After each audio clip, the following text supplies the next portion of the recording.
Premora je konec, spet smo nazaj, kako je bilo v tem preteklem mesecu? Po eni strani fino.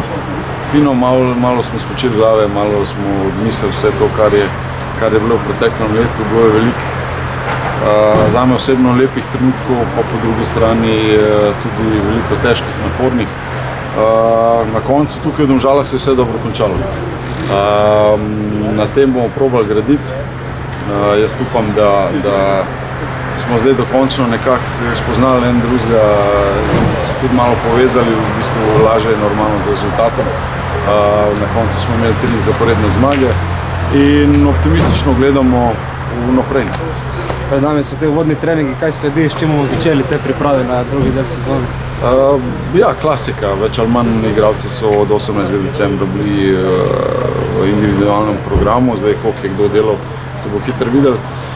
Za nas skupinsko pa zdaj normalno, prestopni rok se je začel, traja do sredine februarja, nekaj sprememb bo v ekipi, kar je čisto normalno. Poskušali bomo se maksimalno pripraviti za drugi del sezone. Jaz si želim in upam in verjamem, da bomo v spomladanskem delu veliko boljši. Tako rezultatsko, kot verjetno na oko, kot bom rekel na nivoju kluba.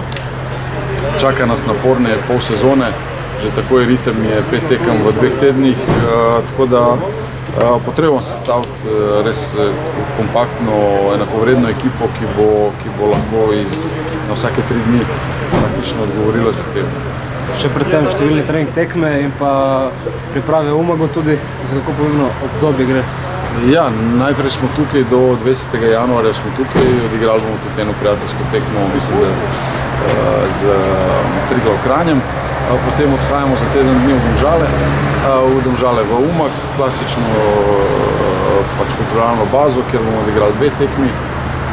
Pa potem se spet vračamo za teden, pa spet za teden dni od 3. do 8. februarja odhajamo v Umag. Potem pa še generalka zadnja in praktično 22. februar.